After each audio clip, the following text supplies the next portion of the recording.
నమస్తే, నేను Keshav. Welcome to Suman TV. Congress party తెలంగాణలో మరో 2 వరాల్ని అమలు చేసేందుకు కావాల్సినటువంటి ప్రక్రియని ముందుకు తీసుకెళ్తుంది. ఈ క్రమంలోనే తెలంగాణకి సంబంధించి ముందు 6 గ్యారంటీల పథకాల్లో భాగంగా ఇప్పటికే 4 గ్యారంటీలని అమలు చేస్తున్నటువంటి ప్రభుత్వం మిగతా 2 గ్యారంటీలపైన ఎలాంటి ప్రణాళికలను సిద్ధం చేస్తుంది.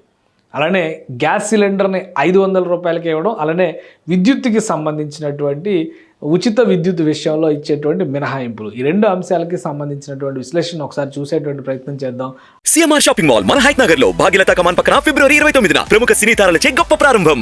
అధికారికంగా ఇవాళ నుంచి ప్రారంభించడానికి కావాల్సినటువంటి ప్రణాళికని తెలంగాణ ప్రభుత్వం ఏర్పాటు చేసింది. దానికి సంబంధించినటువంటి అంశాలను విశ్లేషిద్దాం. ముందుగా ఇక్కడ చాలా క్లియర్గా గృహజ్యోతి మహాలక్ష్మి పథకం పేరిట తెలంగాణ ప్రభుత్వం తీసుకొస్తున్నటువంటి పథకాలు. ఇది 200 యూనిట్ల లోపు ఉచిత విద్యుత్, అంటే 200 యూనిట్ల లోపు ఎవరైతే సరాసరి విద్యుత్ వినియోగం ఉంటుందో ఆల్రెడీ దానికి సంబంధించినటువంటి ఎన్యూమరేషన్ జరిగింది. కాబట్టి అర్హులైన వాళ్ళందరికీ కూడా ఈ నెల నుంచి, అంటే మార్చి నెల నుంచే విద్యుత్ బిల్లు కట్టాల్సినటువంటి అవసరం లేదని ప్రభుత్వం అధికారికంగా చెప్పింది. ఇక రెండో ముఖ్యమైనటువంటి పథకం మహాలక్ష్మి పథకం. 500 రూపాయలకే గ్యాస్ సిలిండర్ ఇచ్చేటువంటి పథకం ఇక రెండో ముఖ్యమైనటువంటి పథకం. దీనికి సంబంధించినటువంటి ప్రకటన, ఇది ఇన్విటేషన్ ఇచ్చింది తెలంగాణ ప్రభుత్వం. గృహజ్యోతి 200 యూనిట్ల ఉచిత విద్యుత్ మరియు మహాలక్ష్మి 500 రూపాయలకి గ్యాస్ సిలిండర్ పథకాల ప్రారంభోత్సవ కార్యక్రమం ముఖ్యమంత్రి రేవంత్ రెడ్డి గారు ప్రారంభిస్తున్నారు. వర్చువల్గా ప్రియాంక గాంధీ గారు కూడా ఇందులో జాయిన్ అవుతారని చెప్పారు. ఇక మళ్ళీ బట్టి విక్రమార్క గారు, మినిస్టర్ ఎవరైతే కన్సర్న్ మినిస్టర్ ఉన్నారో ఆ మినిస్టర్ ఉత్తమ్ కుమార్ రెడ్డి గారు కూడా ఉంటారు. దీనికి సంబంధించినటువంటి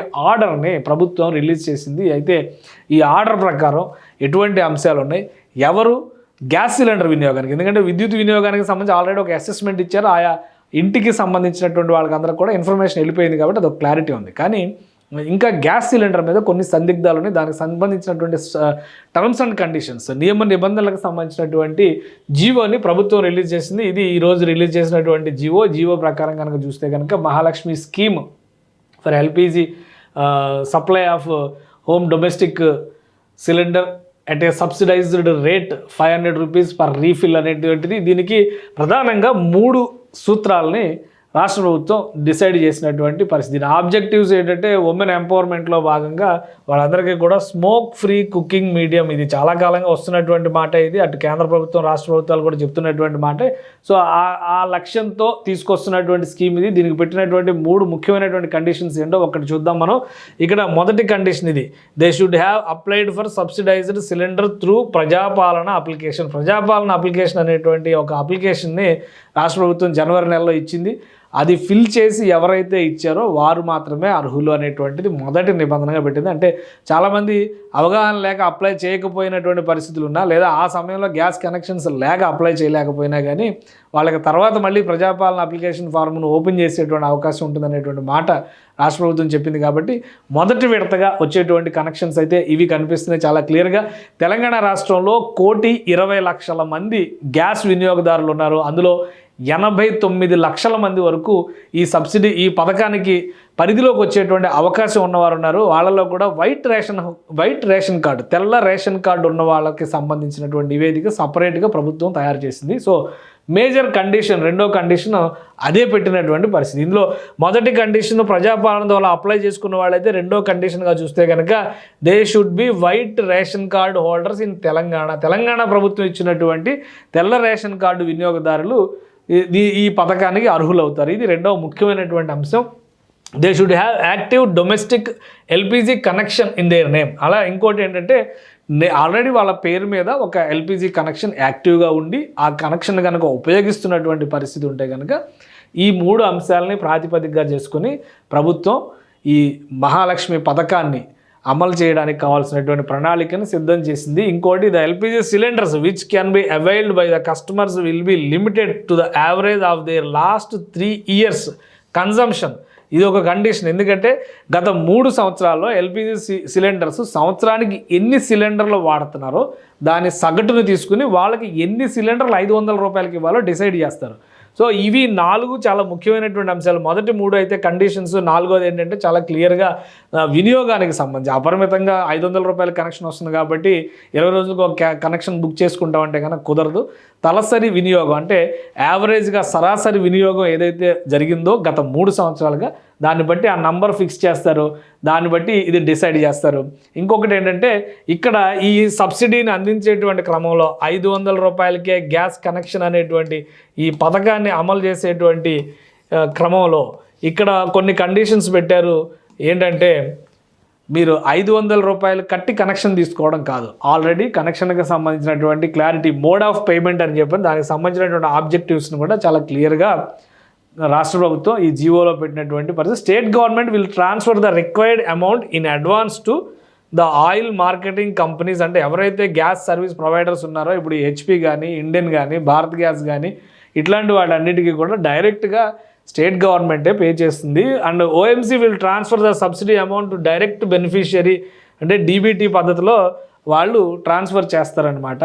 సో ఇది ప్రభుత్వం పెట్టినటువంటి ఈ పథకంలో ఈ డబ్బులు ఏ విధంగా చెల్లిస్తారనేటువంటి విషయంలో పెట్టినటువంటి 2 ముఖ్యమైనటువంటి కండిషన్స్. అలానే దీంట్లో మరికొన్ని అంశాలను కూడా రాష్ట్ర ప్రభుత్వం కన్సిడర్ చేసే విధంగా పెట్టింది. దీనికి మానిటరింగ్ వ్యవస్థలను ప్రత్యేకంగా పెట్టింది. ఎందుకంటే ఒకరు కనెక్షన్ తీసుకుని దాన్ని మరొక రకంగా ఉపయోగించుకుంటే కష్టం కాబట్టి ఈ పేమెంట్ రిలీజ్ మెథడ్ ఒకసారి మనం చూద్దాం. The mode of release of subsidy is on pilot basis and civil supplies department and finance department shall explore and come up with a model delivery of cylinder on payment of 500 only. ప్రస్తుతానికి ఏంటంటే ఈ DBT scheme ద్వారా benefit ఇవ్వడం అనేది ఒక pilot project లాగా చేస్తున్నారు. కొద్ది రోజుల తర్వాత నేరుగా 500 రూపాయలు చెల్లించి కనెక్షన్ తీసుకునే విధంగా తీసుకురావాల్సినటువంటి మోడల్ పైన కూడా రాష్ట్ర ప్రభుత్వం వర్కౌట్ చేస్తుంది. కాబట్టి దీనికి సంబంధించినటువంటి చర్యలు తదుపరి తీసుకోబోయేటువంటి రోజుల్లో మార్పులు చేర్పులు వచ్చేటువంటి అవకాశం ఉంది. ఇక మానిటరింగ్ వ్యవస్థలకు సంబంధించి జిల్లా కలెక్టర్లకి కొన్ని ఆదేశాలు ఇస్తారు. ఎందుకంటే district collector shall monitor that proper awareness publicity is given on the above scheme ensuring that eligible white ration card holders with active LPG connections are benefited from the Mahalakshmi LPG scheme. ఈ scheme ద్వారా లబ్ధి పొందేటువంటి క్రమంలో ఎవరైతే active connecting holders ఉన్నారో వాళ్ళందరిలో కూడా ఈ స్కీమ్ పైన అవగాహన కల్పించే విధంగా జిల్లా కలెక్టర్లు ప్రచార కార్యక్రమాలు నిర్వహిస్తారు. The collector shall also issued instructions to the field level functionaries to monitor the supply of LPG refills to the eligible LPG beneficiaries under the scheme.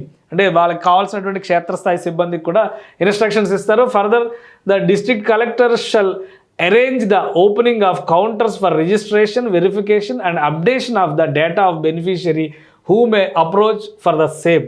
A wide publicity may be given with effect. అంటే ఇక్కడ clarity ఏంటంటే ఇప్పుడు ప్రజాపాలన పత్రాలు ఏవైతే ఇచ్చారో వాటి ద్వారా apply చేసుకున్న వాళ్ళ శాతం కొంతవరకే ఉండొచ్చు. ఎందుకంటే ఓవరాల్గా తెలంగాణ రాష్ట్రంలో 1,20,00,000 మంది ఇప్పుడు ఎల్పిజి వినియోగం చేస్తున్నటువంటి వినియోగదారులు ఉన్నారు. వాళ్ళల్లో అందరూ ఎలిజిబుల్ కాకపోవచ్చు, కానీ 89 లక్షల కనెక్షన్స్ వరకు కూడా దీనికి ఎలిజిబిలిటీ ఉండేటువంటి అవకాశం ఉందని అధికారులు చెప్తున్నారు.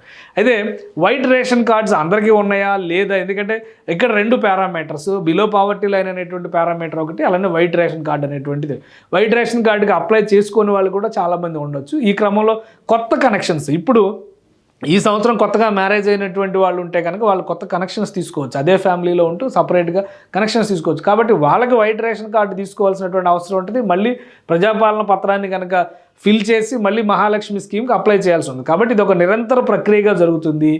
అందరిలో కూడా అవేర్నెస్ తీసుకొచ్చేటువంటి క్రమంలో, అవగాహన కల్పించేటువంటి క్రమంలో జిల్లా యంత్రాంగాలన్నిటికీ కూడా నిర్దిష్టమైనటువంటి ఆదేశాలు జారీ చేసినట్టుగా ఇది రాష్ట్ర ప్రభుత్వం రిలీజ్ చేసినటువంటి జీవో. కాబట్టి ఈ రాబోయేటువంటి రోజుల్లో మహాలక్ష్మి పథకాన్ని ఏదైతే 100 రోజుల్లో అన్ని పథకాలు మేము అమలు చేస్తాం అనేటువంటి మాటని పదే కాంగ్రెస్ ప్రభుత్వం చెబుతుందో అందులో భాగంగా మరో రెండు ముఖ్యమైనటువంటి పథకాలని ప్రారంభించినట్టుగా మనం చూడాలి.